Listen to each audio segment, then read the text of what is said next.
समधि किसको कहते हैं? समधि का अर्थ क्या होता है? तो समधि का अर्थ से हमको क्या लेना देना? समधि तो इसलिए बना कि इनसे अर्थ मिले। समधि का अर्थ से क्या मतलब? तो समधि का जो दोनों का धी बुद्धि बराबर हो उसको समधि कहा गया। लेकिन यहाँ तो अर्थ के लिए ही समधि बनाया जाता है, खरीद बिक्री के लिए। कितने में बेटा बेच रहे हैं, तो कहना तो बात अलग है। तो इस तरह से भगवान ने आज्ञा दिया कि आप विवाह कीजिए, मैं आपके घर में पुत्र रूप में आऊंगा।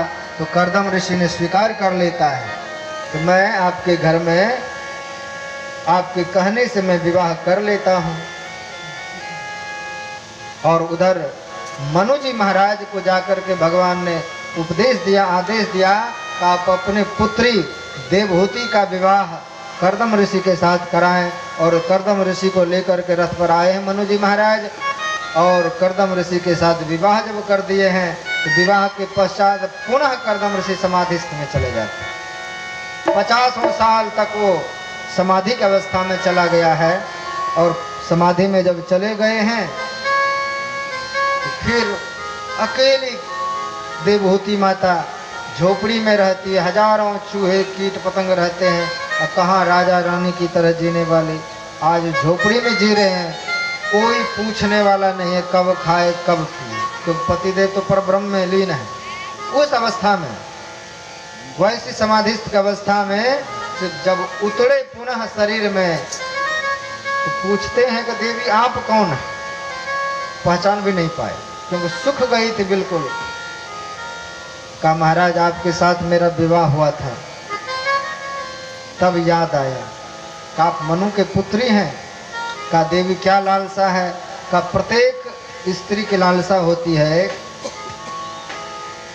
संतान ऐसे सुयोग उत्पन्न हो जिससे संसार में नाम हो, संसार के बाद भी नाम हो, इस लोक से परलोक तक काम आए, ऐसे संतान की कामना की। तब महाराज कर्दम ने कामद विमान की रचना की, और कामद विमान की रचना की जिसमें 7 तरह का सुख सुविधा थी। उसमें सरोवर में जाकर के माता देवहूति को देव कन्याओं ने जाकर स्नान करवाया है। उसके बाद स्नान करते हैं वह सर्वांग सुंदरी हो जाती है, और उस कामद विमान में सैकड़ों वर्ष तक अपना जीवन यापन करते हैं। और उसके घर में क्रम क्रम से 9 बेटियां आई। भगवान कब आएंगे? जब 9 तरह की भक्ति पूर्ण हो।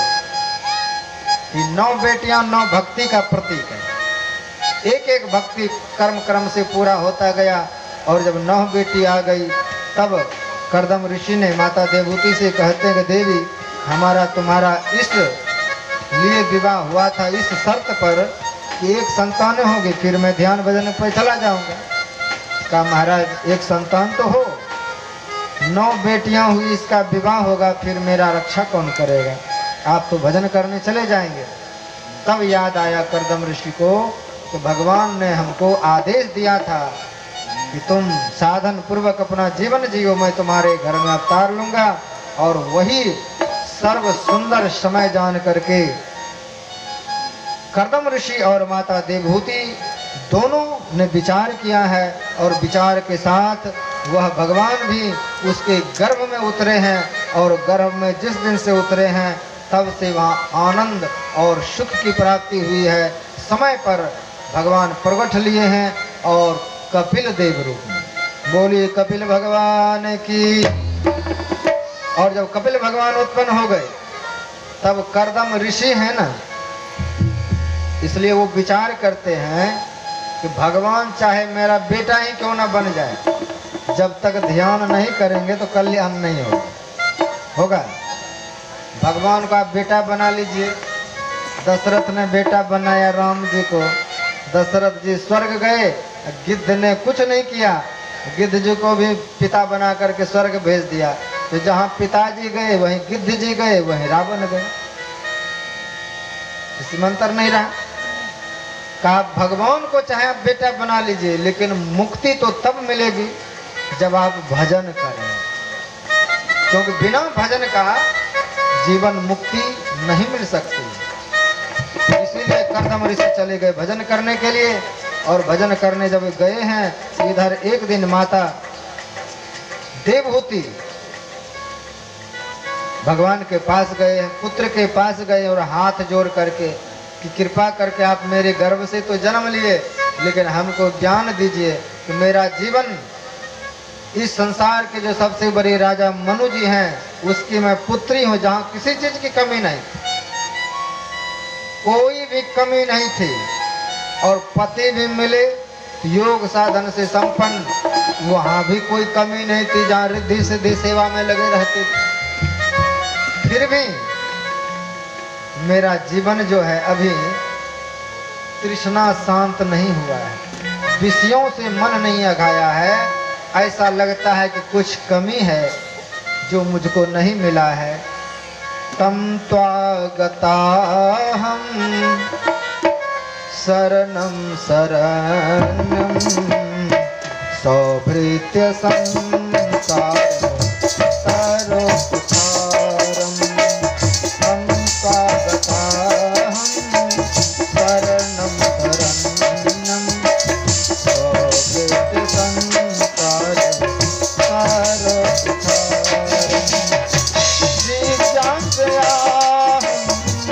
प्रकृति पुरुष नमामि सकर्म विदाम संस्वागताहं शरणं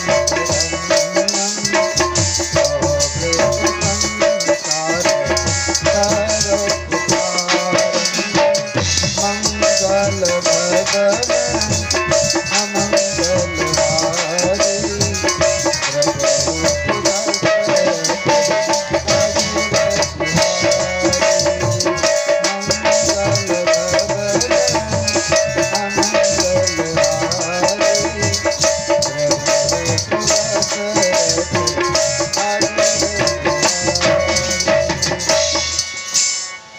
हे भगवान मैं आपके शरण में हूँ। तम त्वागता हम आपके शरण में आया हूँ। और जब परमात्मा के शरण में कोई चला जाता है तो आप उनके लिए कुल्हाड़ी का काम करते हो। कुल्हाड़ी का मतलब सौभृत्य संसार तरो कुठारम। अपने भक्तों के संसार रूपी वृक्ष को ज्ञान रूपी कुल्हाड़ी से काटते काटते बिल्कुल काट के खत्म कर देता है। भक्तों का संसार ही मिटा देता है, आवागमन का चक्र ही खत्म कर देता है। इसलिए कबीर साहब क्या कहें, बुरा वंश कबीर का उपजा पूत कमाल, वंश से समाप्त कर दिया। कहते हैं भगवान जो है भक्तों के लिए कुल्हाड़ी के समान है, उसका संसार काट देता है, मोह काट देता है, काटते काटते सबसे काट के अपने से जोड़ लेता है। जिस तरह से एक प्रेमी, एक पति हो या पत्नी, वह चाहता है कि मेरे अलावा ये किसी को ना चाहे। कितना होता है, दूसरे से बात भी कर ले तो आग लगता है, लड़ाई झगड़ा तूफान मचता है। एक साधारण मनुष्य जब ये चाह सकता है कि मेरी पत्नी मेरे अलावा किसी को ना देखे, किसी से ना बोले, सिर्फ मुझसे प्रेम करे, तो वो तो परमात्मा है। परमात्मा भी यही चाहता है कि मेरे अलावा तुम्हारी दृष्टि कहीं ना जाए, मेरे अलावा तुम किसी को दिल में जगह ना दो। ये भगवान की अन्यता का परिचय है। इसलिए संसार को काटता है और भक्त जिसको चाहने लगेगा उसी को मिटा देता है। भक्त धन से मोह करेगा तो धन छीन लेगा, जिनसे भी आप मोह करेंगे उसको छीन लेगा। अगर भगवान आप पर कृपा करता है तो, नहीं करता है तो जितना थोड़ा मांगेंगे विशेष दे करके डुबा देगा, इसी में डूबे रहो बढ़िया से। तो कहते हैं कि हे प्रभु, आप तो अपने भक्तों के संसार रूपी वृक्ष को काटने के लिए कुल्हाड़ी हैं, तो मेरा भी संसार काट दीजिए। क्योंकि मेरा मन कभी पिताजी की तरफ जाता है, कभी माताजी की तरफ जाता है, कभी भाई की तरफ जाता है, कभी बहन की तरफ जाता है कि मेरा वो भाई है, भतीजा है, ये है, फल्ला ठिकाना, सब में मन दौड़ता है। इसलिए आप काट दीजिए मेरा संसार और अपने से जोड़ लीजिए, अपने में अपनों को मिला लीजिए। यही प्रार्थना करते हैं तो यहाँ पर भगवान कपिल ने अपने माँ को बहुत सुंदर उपदेश दिया। कहा ये तो गुरु लोगों के पास आपको जाना पड़ेगा, संतों के पास जाना पड़ेगा, और वही संत आपको ये बात बता पाएंगे, क्योंकि मेरी महिमा मैं अपने से कैसे बता दूं।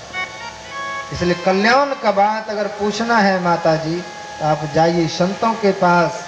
तो कहते हैं कि संत को मैं कैसे जानूं कि ये संत हैं, किस तरह से मैं जान पाऊंगा। कोई लाल रंग में है, कोई काले में, कोई पीले में, कोई बाल वाले, कोई बिना बाल वाले, कोई नंगा फिर रहा है, तो मैं कैसे जानूं कि ये संत हैं। बाहर से तो पता नहीं चलता है ये संत है कि असंत है कि क्या है, क्योंकि रंग रंग भांति भांति के महात्मा है। कहा देखो माँ, उसमें एक ही गुण जो मैं बताता हूँ ये संतों के लक्षण होते हैं। तितिक्षवः कारुणिकः सुहृदः सर्वदेहिनां अजात शत्रवः शान्तः साधवः साधुभूषणः। कहे माता जी, साधुओं में जो श्रेष्ठ साधु है, साधुओं का जो आभूषण है, कहते हैं वो तितिक्षवः, वह सहनशील होगा, उद्विग्न नहीं होगा।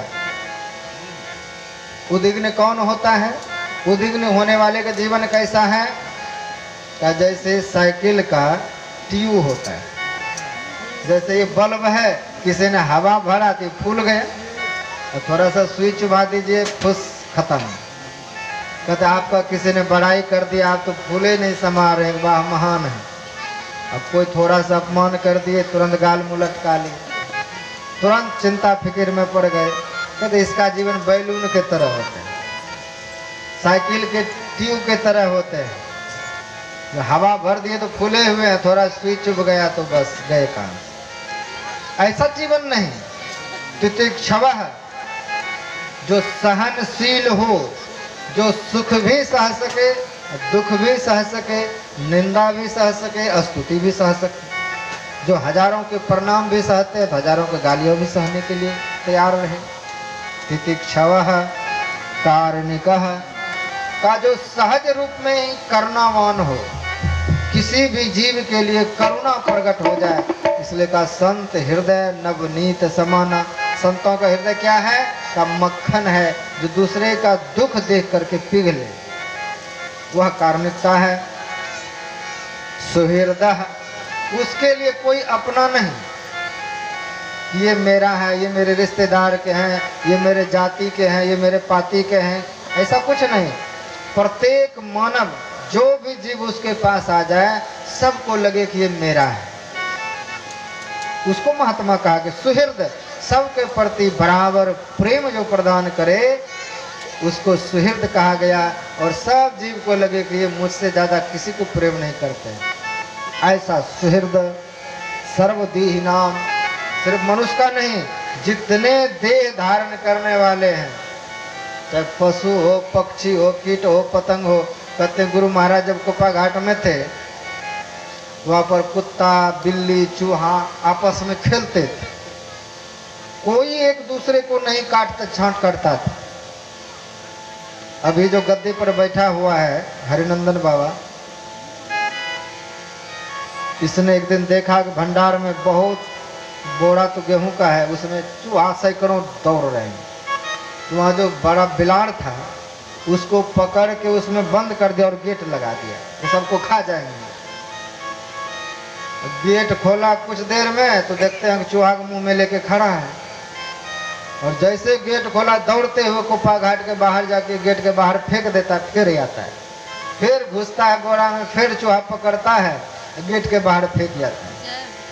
एक भी चूहा नहीं खाया, सबको वहां से निकाल करके पकड़ पकड़ करके गेट के बाहर फेंक आया, लेकिन खाया नहीं, क्योंकि वो जान रहा है कि सबका मालिक एक है, चूहा का भी, मेरा भी, बिल्ली का भी, सबका एक है। भगवान शिव की क्यों इतनी आराधना होती है? भगवान शिव के परिवार में एक में ऐसा मिलेगा कि जिसका पूजा नहीं होता है। क्यों? तो वहाँ समता का दर्शन है। भगवान शिव नंदी पर सवार हैं और माताजी शेर पर सवार हैं, दोनों एक दूसरे से खेलते हैं, कोई बैर भाव नहीं तो एक सेकंड में बघवा उसको खा जाए, नहीं खाता है। जानता है यहाँ समता है, समान भाव है, क्षमाशील है, और हिंसा की प्रवृत्ति जिसमें नहीं रहेगा वहाँ पर हिंसक जीव भी आएगा तो हिंसा प्रवृत्ति त्याग देगा। तो भगवान शिव हिंसा प्रवृत्ति के नहीं है, इसलिए वहाँ सांड भी हैं तो शेर भी हैं, एक दूसरे का आराम से हैं। शिव जी के गले में नाग हैं, गणेश जी का चूहा उछल कूद कर रहा, नहीं खाते हैं। शिव के गले में नाग हैं और मोर का मुख्य भोजन ये सांप ही होता है। मयूर जिस पर कार्तिक जी बैठते हैं उसका मुख्य भोजन सांप ही है, नहीं तो लपक करके शिव के गले से निकाल के खा ले, नहीं खाता है। सब एक दूसरे को प्रेम के दृष्टि से देखते, इतना विषमता में भगवान शिव का परिवार है, वहां पर कोई नशेड़ी गंजेड़ी और हत्या करने वाला नहीं है। तो सब जीव भी कितने आनंद से रह लेते हैं, सांप चूहा के साथ खेले, ऐसा कहाँ पर देखें। तो इसलिए आपके भीतर अगर हिंसा नहीं है तो आपको किसी से भय नहीं होगा, ना आपसे कोई डरेगा। इसलिए 5 पाप जो कहा त्यागने के लिए, झूठ त्याग देंगे तो आपके जिह्वा पर सत्य का वास होगा, जो बोलेंगे वो पूरा होगा। चोरी छोड़ देंगे, सरपट पूर्णतया, तो इस धरती पर कहाँ क्या कुछ है सब दिखने लग जाएगा, क्योंकि आप में लोभ नहीं है। क्या करेंगे उठाकर? नशा छोड़ देंगे तब ये गुरु का नशा चढ़ता है। जो चढ़ती है उतरती है मस्ती, वो हकीकत में मस्ती नहीं है, ये तो प्रेम की बात है। वो जो बंदगी तेरे बस की नहीं है।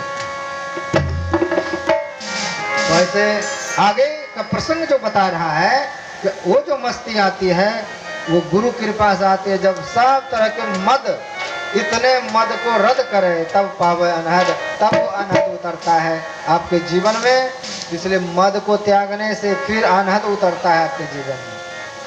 हिंसा त्याग दें तो चूहा बिल्ली कुत्ता आपके पास रहेगा, एक दूसरे को खाएगा नहीं, एक दूसरे को सताएगा नहीं। व्यभिचार छूट जाए जीवन में तो स्वर्ग से अप्सरा तभी उतरती है जब धरती के कोई कामयाब नहीं होता है। इसलिए 5 पाप त्यागने की बात कही गई। पांचों में अलग अलग अपना गुण है, गुणवत्ता है। इसलिए कहा माता ऐसे जो संत हैं अजात शत्रुवः, जिसके लिए कोई शत्रु नहीं है, कोई शत्रु नहीं है, वो साधुओं में श्रेष्ठ हैं, क्योंकि वो शांत हैं, शांति को उपलब्ध कर लिए हैं। शांति रूप सर्वेश्वर कहिए, जिसने परमात्मा को उपलब्धि कर लिया है उसी को सिर्फ संत कहा जाता है। बाकी तो सिर्फ मार्ग पर चल रहे हैं, साधक हैं, साधु हैं, चल रहा है, आज नहीं कल पहुंचेगा। इस तरह से माता को इतने उपदेश दिया।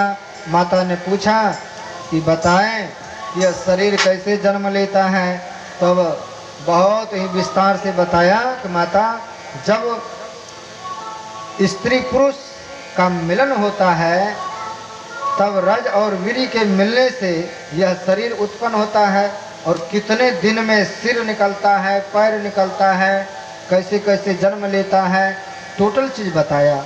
कललम त्वेकरात्रेन पंचरात्रेन बुधबुधम मासेन तो शिरोद्वाभ्याम, 1 माह में सिर उत्पन्न हो जाता है, नख लोम इत्यादि उत्पन्न होते हैं।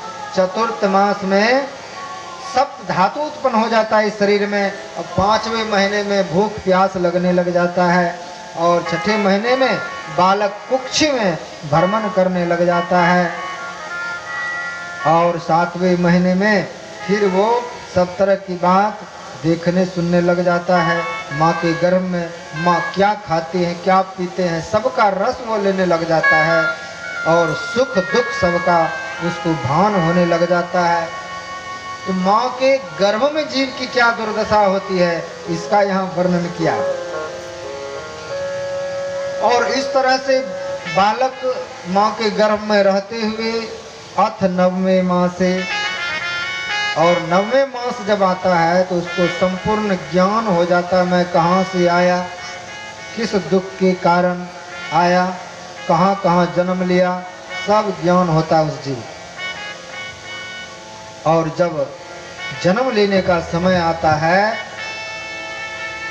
तो माया के प्रकोप से बालक का ज्ञान नष्ट हो जाता है और माँ के गर्भ में तो बहुत प्रार्थना करता है, हे परमात्मा यहाँ से निकालो। माँ तो गर्भ में कौल किया था, नाम भजूंगा मैं तो। ऐसा जीवन दुखी होकर के जीव परमात्मा से पुकारता है, प्रार्थना करता है, और प्रार्थना जब भगवान सुन लेते हैं तब जीव पुनः जन्म लेता है। छीकत जग में पग दियो और आवत दिन नीरो, जन्म से असगुन भय मंगल के ही विधि हो। कहते हैं जब कोई यात्रा पर निकलता है और छींक दे, बिल्ली काट दे, तो आप कितना परेशान होते, अरे छींक दिया अब यात्रा को रोक दें। आप सगुन मानते हैं।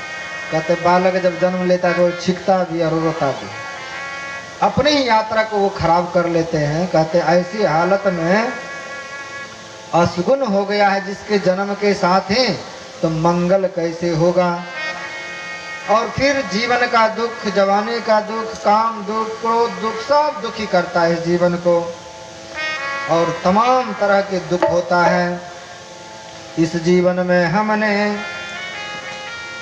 दुनिया को फानी देखा, यहाँ की हर चीज यानी जानी देखा, जो आकर ना जाए वो बुढ़ापा देखा, जो जाकर ना आए वो जवानी देखा।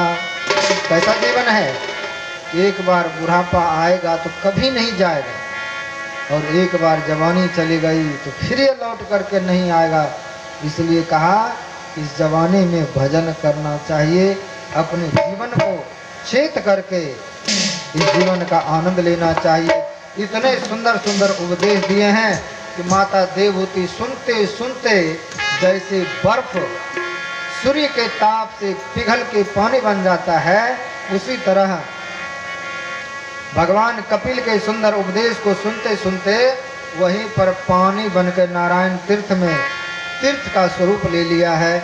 और फिर कपिल भगवान वहाँ से उठ करके वो भी चल दिए हैं, और चल करके कहाँ पहुँच गया, गंगा सागर, जहाँ पर उसका मंदिर अभी भी है।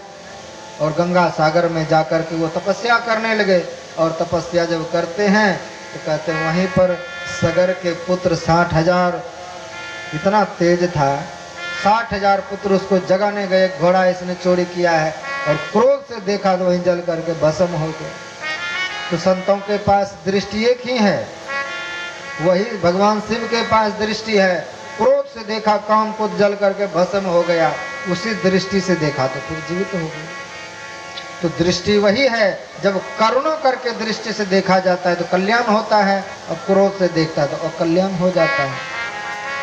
तो इस तरह से आगे का प्रसंग सुनाया है कि आकुति का विवाह यज्ञ नारायण भगवान से हुआ, देवहूति का कपिल, 9 बेटियां इत्यादि हुए, परसुति का 16 बेटियां हुए। इस तरह से इन तीनों के संतति का वर्णन किया गया है। और परसुति माता के जो 16 बेटियां हैं, इसमें सूत जी महाराज सुनाते हैं तो सबसे छोटी बेटी थी सती, जिसका पिता दक्ष था, और उनको कोई संतान नहीं हुई। कहा महाराज क्यों नहीं संतान हुई? कहा संतान कैसे होते, विवाह हुए थे भगवान शिव से और अनबन हो गए ससुर दामाद में, और जब सती गई अपने पिता के यहाँ तो देखा शिव के भाग नहीं है, नहीं होने के कारण क्रोध के मारे वहीं यज्ञ में जल करके राख हो गई। पुनः जन्म लिया है, और जन्म लेकर के तपस्या करके भगवान शिव को पति रूप में प्राप्त किया है। तो इस तरह से भगवान शिव और सती का चर्चा किया गया। उसके बाद दक्ष के यज्ञ में जो सती जी का देह त्याग हुआ था, भगवान शिव ने अपने जटा से भयंकर दूत उत्पन्न किया है, और वह दूत गया है दक्ष का शिरच्छेदन कर दिया है। शिरच्छेदन करने के बाद फिर भगवान शिव को मनाया गया भगवान शिव आए हैं, आकर के यज्ञ पूर्ण किया है और यज्ञ में बचा हुआ जो भी सामग्री होगा वह भगवान शिव का भाग होगा, ऐसा कहकर नियम बनाया गया है। उसके बाद बताया कि यह मनु और शत्रुपा के जो वंश में हुए आकुति परसुति देवहूति, इसका प्रसंग सुनाया गया। उसके बाद अब जो प्रसंग सुनाएगा, कल से हम लोग उत्तानपाद का चरित्र सुनेंगे, जिसमें ध्रुव चरित्र आता है। उसके बाद आगे बढ़ करके फिर उनके उत्तानपाद के जो दूसरा भाई थे प्रियव्रत, उसका चरित्र आता है। उन तमाम चीज़ों को हम लोग कल के सुंदर प्रसंग को सुन पाएंगे। अभी समय हो गया है, इसलिए आरती की ओर बढ़ेंगे। बोलिए सद्गुरुदेव भगवान की।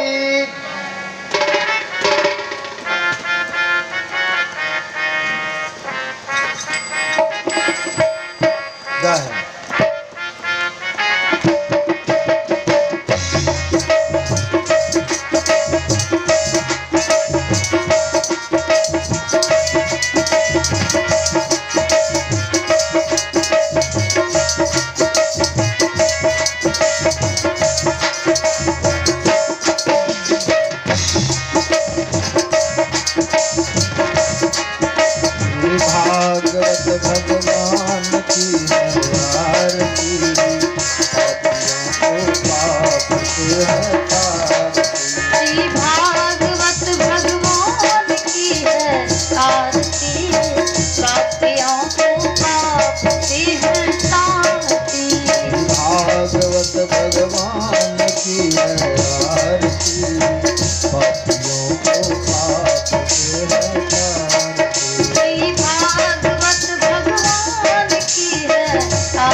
सर्वे सन्तु निरामया सर्वे भद्राणि पश्यन्ति